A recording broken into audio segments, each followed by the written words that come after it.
Tapi kalau mengingat perjalanan dakwah seperti ini, saya masuk Kota Malang itu sekitar tahun-tahun 84 ya. Juga membahas masalah-masalah seperti ini. Jadi kurang lebih 20 tahun lalu gitu Pak. Tetapi supaya dialog kita ini efektif dan efisien dalam pengertian metodologi dialog ini mesti ada standarnya gitu. Sehingga kita punya parameter apa yang dimaksud dengan kebenaran. Apa yang dimaksud dengan kita sekarang lagi berpikir apa tidak gitu. Apa yang dimaksud nanti sebuah kesombongan.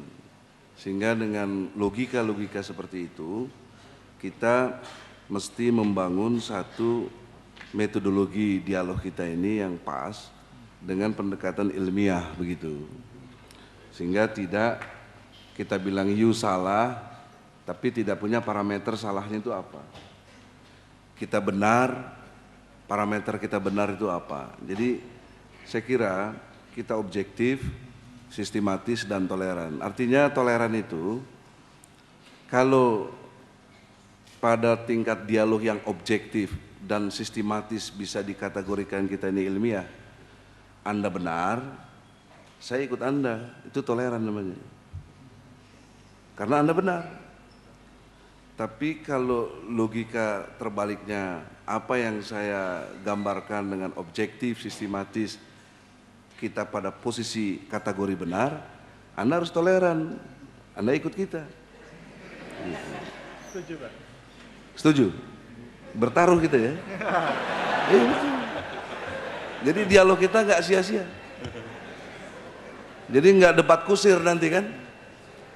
Jadi kita punya kategori-kategori yang jelas dan tidak saling memfitnah atau menghujat keyakinan-keyakinan seorang. Sebab kalau sudah Anda yakin, jatuhnya Islam sangat toleran. Lakum dinukum, itu luar biasa ajaran Islam itu. Ya. Oleh karena itu, tapi sebelum proses itu, sebelum sampai proses agamamu, agamaku, karena kita ini formatnya dialog, maka harus ada kesepakatan dialog. Kalau kategorinya kita benar, Anda toleran ikut. Gitu. Kalau Anda nggak bisa ambil sikap itu, nggak gentleman namanya. Ya. Dan Anda tidak terkategori ilmiah. Anda meyakini agama itu ikut-ikutan karena orang tua, karena budaya, tapi tidak karena berpikir. Ya. Padahal kekuatan manusia karena dia berpikir. Nah, satu contoh aja Pak Roland atau Pak Stefri, supaya kita sama, karena dalam konteks objektif, sistematis dan toleran itu tadi, problem yang mendasar dalam kategori pembicaraan ilmiah itu ada dua hal yang mendasar. Satu, istilah-istilah itu paling jadi masalah kalau dalam kategori ilmiah, apalagi dunia sosial. Kalau dunia eksaknya rumus-rumus begitu kurang lebih. Yang keduanya metodologi, mau pakai metodologi apa, pendekatan induktif, bagaimana pakai pendekatan statistiknya, kualitatif atau kualitatif gitu kan. Cuma itu aja sebenarnya, sederhana ilmiah. Ilmiah itu jangan dibayangkan yang ruwet, ini keliru kita, kalau ruwet terus seolah-olah ilmiah, itu malah nggak ilmiah. Ilmiah itu mampu menyederhanakan yang ruwet, yang susah, menjadi jelas, menjadi objektif, sistematis dan toleran. Kalau itu kebenaran kita harus ikut begitu. Nah itulah makanya Allah sering katakan afala taqilun, afala tazakkarun, kalau bahasanya gitu. Apa bahasa Jakartanya, apa lo nggak mikir, lo mikir nggak gitu loh ya. Ya, kok observasi nggak gitu, kurang lebih begitu sederhananya. Nah kalau kau nggak mikir ya udah seperti sumum bukmun umyum fahum layar jiun itu sama aja nanti.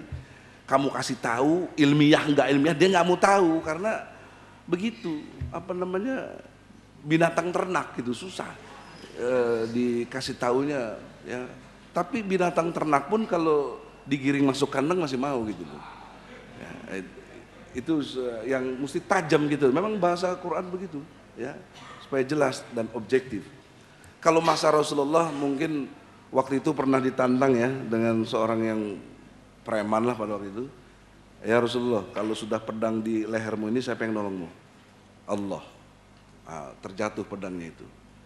Nah kalau dalam konteks dialog, metodologi, pedangnya itu metodologi gitu loh. Kalau secara metodologi ilmiah, syarat-syarat dialog kita ini pas, objektif, bisa kita terima, kita ini orang-orang kampus banyaknya karena ini ngadainnya di kampus, maka Anda harus tinggalkan pedangnya, itu harus jatuh Anda kembalilah ke jalan yang benar, yaitu Islam, gitu. Nah, jadi saya tantang dulu nih, ngapain dialog capek-capek kalau Anda nggak berani? Saya pindah agama, ikutin Anda kalau Anda benar. Tapi kalau saya yang benar, Anda ikut saya. Oke? Boleh saya respons atau? Boleh, boleh. Nggak apa-apa, nggak usah terlalu tergantung waktu. Kita bicara kebenaran. Baik, terima kasih. Saya sangat bangga melihat Bapak Dr. Egy Sujana ini, luar biasa. Hatinya terbuka, cara berpikirnya terbuka, wawasannya sangat luas. Saya bukan memuji karena beliau di sini, tidak. Saya katakan apa adanya. Yang menarik di dalam dialog, saya tidak punya buku banyak Pak, saya cuma sekitar 300 bukuan berbicara soal dialog. Islam Kristen di berbagai-bagai dunia dan saya kunjungi, tidak terlalu banyak, saya baru kunjungi mungkin sekitar 60 negara, tidak terlalu banyak. Iya, tapi dealnya kalau kita dealnya benar, begini, gimana ya? Dealnya begini. Nah, kalau kita mau berbicara tentang kebenaran dalam agama, kita harus punya pijakan yang pasti. Jikalau saya mau berbicara tentang keislaman, saya wajib mempercayai bahwa kitab itu benar. Maka saya akan mempercayai seluruh isi kitab itu. Tetapi jikalau saya tidak mempercayai kebenaran kitab itu, nabinya dan semuanya, maka saya tidak punya landasan untuk berdiskusi lebih jauh. Demikian sebaliknya. Jikalau kita mau berbicara tentang kekristenan, maka mau tidak mau kita harus terima ini 100% benar mutlak, tidak boleh diubah. Kalau diubah, maka sama dengan saya tidak mempercayai kitab Bapak dan apapun dibicarakan tidak bisa. Kenapa Anda tiba-tiba percaya? Ya. Kok langsung awalnya itu startnya percaya? Kenapa Anda tiba-tiba percaya? Begini. Nah, saya ingin jelaskan sedikit. Padahal pada tingkat tertentu, saya nggak percaya kalau nggak lihat mata dan kepala sendiri misalnya. Saya nggak percaya kalau nggak ada bukti-bukti. Kenapa ketika kita bicara ini tiba-tiba harus disodorkan doktrin harus percaya?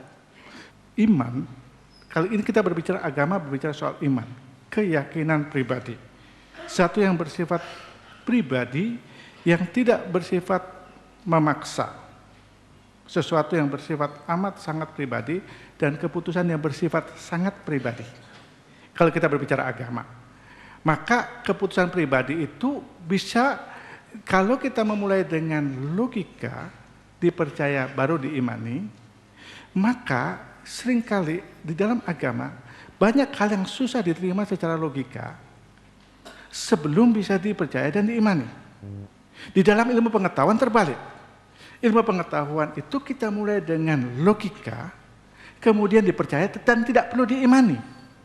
Ilmu pengetahuan itu tidak perlu diimani.